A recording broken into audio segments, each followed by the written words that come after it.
प्यारे बच्चों, अगर आपने भी यूपी पॉलिटेक्निक जी कप 2026 का ग्रुप के1 से लेकर के के8 तक, जैसे के1, के2, के3, के4, के5, के6, के7, के8 तक का फॉर्म फिलअप किया हुआ है, तो आपका इस बार का एक्सपेक्टेड कट ऑफ क्या है, कितना नंबर अगर आपका बन रहा है तो आपको कॉलेज मिलने के चांसेस है। ऑफिशियली मैं आपको सारी चीजें समझाने वाला हूँ, सारी चीजें बताने वाला हूँ।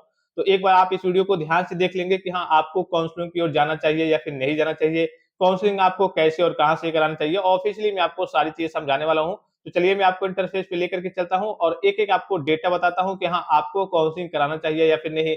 आपके कॉलेज वगैरह में अर्थात कह लीजिए ग्रुप के वाले बच्चों के लिए कितनी सीटें होती हैं, कितने, जैसे हर एक कॉलेज हो गया, तो उसमें कितनी सीटें होती हैं, ठीक है? किस प्रकार से सीटें होती है ग्रुप ए की अपेक्षा, सारी चीजें मैं आपको ऑफिशियली समझाने वाला हूँ। तो थोड़ा-सा इस वीडियो को ध्यान से देख लेंगे। चलिए मैं आपको इंटरफेस पे लेकर के चलता हूँ और एक-एक चीज़ों को डिटेल में बताता हूँ। प्यारे बच्चों, तो चलिए शुरू करते हैं। सबसे पहले मैं आपको सीटों का डेटा बता दे रहा हूँ कि आपकी जो ग्रुप के वाले बच्चे होते हैं, के1, के2 के आपका 8 तक होता है। इसमें हर एक कॉलेज में, हर एक ब्रांच में कितनी सीटें होती हैं। तो जैसे आपने ग्रुप ए का नाम सुना होगा, सेम उसी प्रकार से आपका ग्रुप के है। ग्रुप ए में क्या होता है बच्चों, आपका 3 साल का पॉलिटेक्निक होता है और एक का ही चचेरा भाई आपका ग्रुप के है, जिसमें आपका 2 साल का ही पॉलिटेक्निक होता है। आपका डायरेक्टली सेकेंड ईयर में लेटरल एंट्री के थ्रू सेकेंड ईयर में एडमिशन होता है। ये तो सभी बच्चों को मालूम होगा। ग्रुप ए में हर एक कॉलेज में आपके 75 सीटें होती है। जैसे मान लीजिए कि आपका कोई कॉलेज हो गया गवर्नमेंट पॉलिटेक्निक लखनऊ ले लीजिए। अब जितने भी ब्रांच है यहाँ पे, मैकेनिकल है, सिविल है, इलेक्ट्रिकल है, इलेक्ट्रॉनिक्स है, जितने ब्रांच है कितनी सीटें रहेंगी, और भी बहुत सारे ब्रांच है वहाँ, 75-75 सीटें रहेंगी, ठीक है। अब सेम इसी का आपका लेटरल एंट्री भी यहाँ पे रहेगा। क्या रहेगा बच्चों, जितने ब्रांच आपके रहेंगे उसका आपका लेटरल एंट्री भी रहेगा। मान लीजिए कि मैकेनिकल है, सिविल है, इलेक्ट्रिकल है, इलेक्ट्रॉनिक्स है, तो ऊपर आपके ए वाले ग्रुप में 75 सीटें रहती हैं और के वाले ग्रुप में आपका चाहे के से लेकर के के1, के2, के8 तक हो, इसमें आपकी केवल 7-7 सीटें होती हैं। कितने बच्चों, 7-7 सीटें होती हैं, समझ गए। तो इसमें सीटें बहुत कम होती हैं। टोटल जो आपके उत्तर प्रदेश में टोटल जो सीटें हैं, मैं आपको एवरेज बता दे रहा हूँ, 147 आपके सरकारी पॉलिटेक्निक कॉलेज हैं, ठीक है। कुछ जगह पे आपके लेटरल एंट्री की सीटें हैं, कुछ जगह पे नहीं है। तो अप्रोक्सीमेटली जहां-जहां पे हैं, जैसे मान लीजिए कि अप्रोक्सीमेटली जो होता है, जैसे कई जगह 3 ब्रांच चलते हैं, कई जगह 4 ब्रांच चलते हैं, तो हम कहिए कि 4 का ही एवरेज लेकर के चलते हैं, तो 7 चौको 28 यानी कि मोटा-मोटी 25 लेकर के चलते हैं। अगर 150 कॉलेज मान लीजिए कि मान लेते हैं मोटा-मोटी, और एक कॉलेज में आपके कहिए कि 25 के आस-पास कहिए कि एवरेज जो सीटें हैं वो हैं। जैसे मैकेनिकल में 7 है, सिविल में 7 है, इलेक्ट्रिकल में 7 है, इलेक्ट्रॉनिक्स में 7 है। इसी प्रकार से कहीं मैकेनिकल, सिविल, इलेक्ट्रिकल नहीं है तो कंप्यूटर साइंस होगा, आईटी होगा, या फिर वहाँ मैकेनिकल, सिविल हो भी सकता है, नहीं भी हो सकता है। तो एवरेज अगर हम 25 मान के चले, तब भी आपका मोटा-मोटी साढ़े 1200 यानी कि 1250 के आसपास आपको टोटल सीटें देखने को मिल जाएंगी, ठीक है। इतनी चीजों को समझ गए कि हाँ, 1200 के 50 के आसपास आपकी टोटल जो है ग्रुप के1 से लेकर के के8 तक में सीटें हैं। अब चलिए हम काम की बात करते हैं। ये तो सीटों के बारे में मैंने मोटा-मोटी आपको डेटा वगैरह दे दिया। अब काम की बात करते हैं।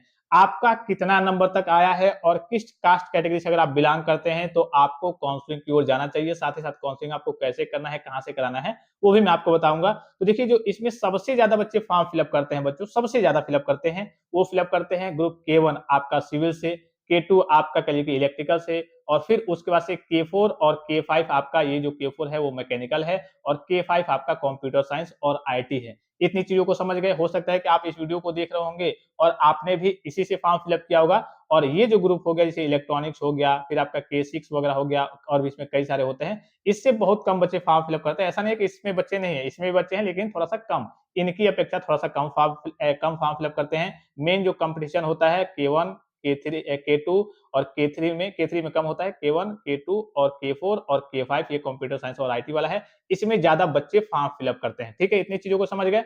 अब चलिए हम सभी का एक्सपेक्टेड कट ऑफ आपको बता दे रहे हैं, क्योंकि इस बार की बात करें जो कहिए कि ग्रुप के वाले बच्चे हैं, तो इसमें कुछ ही बच्चे ऐसे हैं जो कहिए कि 200 प्लस जा पाए हैं। कुछ ही बच्चे ऐसे हैं जो 200 प्लस मार्क्स को प्राप्त कर पाए हैं, अर्थात आपने आंसर की में उन्होंने आपने देखा होगा कि हाँ, मेरे कितने नंबर बन रहे हैं। और बाकी सारे बच्चे ऐसे हैं जो 200 के नीचे ही हैं। तो इसमें भी सीटें आपकी अच्छी खासी हैं, बहुत ज्यादा सीटें नहीं है, तो इसमें बहुत ज्यादा बच्चे भी नहीं होते हैं। ये नहीं कि हाँ, इसमें चलिए कि 1 लाख बच्चे अप्लाई किए, नहीं। इसमें अगर आपकी 1000-1200 के आसपास सीटें हैं, तो इसमें बच्चे भी आपके लगभग 10,000 के आसपास ही है, ठीक है। मतलब हर 10 बच्चे में एक बच्चे का सिलेक्शन यहाँ पे हो जाएगा। अब 10,000 में भी बहुत सारे बच्चे सीरियस नहीं होते हैं, बहुत सारे बच्चे सोचते हैं कि अरे यार, हमने भर दिया था, लेकिन बहुत सारे बच्चे दोनों ग्रुप से भरे होते हैं, ए ग्रुप से भी और के ग्रुप से भी। तो ए ग्रुप वाले में अगर के में एडमिशन नहीं मिलता है तो ए से ले लेते हैं। बहुत सारे बच्चे डॉक्यूमेंट वेरिफिकेशन में बाहर हो जाएंगे, बहुत सारे बच्चे बस ऐसे भर दिए थे, उनको करना नहीं था। ये सारे बच्चे क्या होंगे, कम होंगे। तो मान लीजिए कि 10,000 बच्चे थे, तो अब मान लीजिए कि कट करके आपके 7-8 हजार बच गए। तो जितना कम होंगे बच्चे, उतना कंपटीशन और आपका कम होगा। अब यहाँ पे एक्सपेक्टेड कट ऑफ को देखते चलिए कि अगर आपके कितने नंबर तक बन रहे हैं तो आपको काउंसलिंग की ओर जाना चाहिए। ये मैं एक्सपेक्टेड बता रहा हूँ। अब इसके बाद से चाहे तो आप इससे कम पे भी जा सकते हैं। मैंने बताया कि बहुत सारे बच्चे डॉक्यूमेंट वेरिफिकेशन में बाहर होते हैं, बहुत सारे बच्चे अन्य जगहों से कई कारणवश फीस के चलते बहुत सारे रीजन होते हैं कि आप पॉलिटेक्निक नहीं करना चाहते हैं, तो सब जब सीटें खाली रहती हैं तो जो कम नंबर वाला बच्चा काउंसलिंग कराता है तो उसको मिल जाता है। तो अगर आप एससी या फिर एसटी कास्ट कैटेगरी से बिलोंग करते हैं, आपका नंबर जितना भी बना हो, क्योंकि आपको विशेष छूट भी मिलती है और आपकी कैटेगरी में बच्चे इन सारे ग्रुप में कम भी होते हैं, तो आपका जितना भी नंबर बना हो 0 से लेकर के 400 के बीच में आपका जितना भी नंबर बना हो, आप काउंसलिंग में बैठ सकते हैं। वहीं ओबीसी की बात करें तो अगर आपका अप्रोक्सीमेटली 100 से ऊपर नंबर बन रहा है तो आप काउंसलिंग में बैठ सकते हैं। और जनरल की बात करें तो अगर आपका 130 प्लस आपके नंबर बन रहे हैं तो आप काउंसलिंग में बैठ सकते हैं। बाकी ये तो एक्सपेक्टेड चीजें हो गई। बाकी सेफ स्कोर की बात करें, अभी जब आपका 20 तारीख के डेट में रैंक कार्ड जारी होगा, उसमें चीजें आपकी मालूम चल जाएंगे कि हाँ आपका कितना रैंक बना है। तो रैंक के अकॉर्डिंग में आपको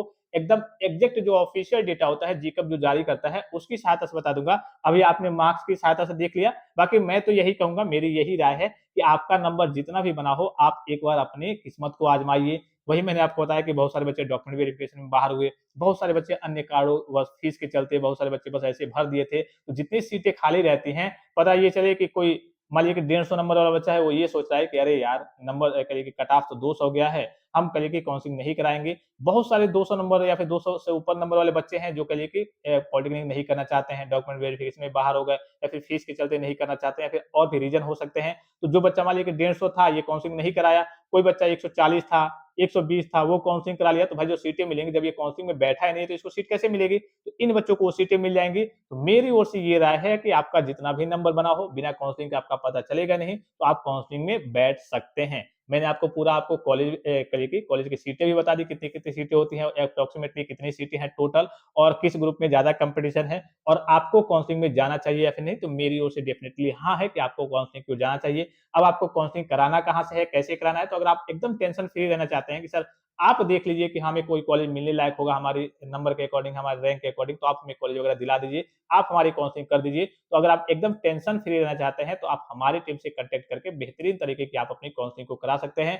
पूरी कोशिश की जाएगी लास्ट तक जब तक आपकी काउंसलिंग होती है। और इसके चार्ज आपको मालूम है कि बस आपके 250 के लिए यहाँ से काउंसलिंग की फीस लगती है। अगर आप अन्य जगहों से कराते हैं तो आपका 500 लग सकता है, 1000 लग सकता है, ज्यादा लग सकता है। यहाँ पे 250 में आपका हर एक राउंड में काउंसलिंग देखा जाएगा, किया जाएगा और देखा जाएगा कि हाँ इस बच्चे को कॉलेज कोई मिल रहा है या फिर नहीं। जैसे कोई कॉलेज मिलेगा आपको वहाँ पे इन्फॉर्मेशन दे दी जाएगी कि हाँ आपको कॉलेज मिल गया है। उसके बाद से आपको डॉक्यूमेंट वेरिफिकेशन कराना है, कब कराना है, कहाँ जाना है, वो सारी जानकारी वगैरह कॉलेज मिलने के बाद में आपको देते रहूंगा। ठीक है, तो आप व्हाट्सएप नंबर पे कॉन्टैक्ट कर सकते हैं। और अभी फिलहाल में ही मेरे पास लिमिटेड सीटें हैं बच्चों का, मैं लिमिटेड बच्चों का ही काउंसलिंग करता हूँ। तो आप यहाँ से रजिस्ट्रेशन करा करके 250 पेमेंट करके एडमिट कार्ड भेज करके अपना कूपन वगैरह ले सकते हैं। फिर आपको टेंशन फ्री रहना है। आपको कॉलेज थोड़ा भी चांस होगा कि हाँ मुझे कॉलेज मिल सकता है, आपको कॉलेज मिल सकता है, उसमें आपका एडमिशन वगैरह करा दिया जाएगा, आपको कॉलेज वगैरह दिला दिया जाएगा। बाकी आगे किस्मत की बात है, क्योंकि सभी बच्चे के लिए काउंसलिंग में बैठेंगे ही बैठेंगे। अब मान लीजिए कि 1000 आपकी सीटें हैं, 1200 के आसपास सीटें हैं और बच्चे मान लीजिए कि 8-10 हजार हो रहे हैं, तो सभी को तो मिलेगा नहीं। अब इसमें उन्हीं को मिलेगा जो तरीका जानते होंगे, जो काउंसलिंग में बैठेंगे, लास्ट तक डटे रहेंगे, थोड़ा सा साहस बनाए रहेंगे। और बाकी आगे किस्मत के ऊपर है।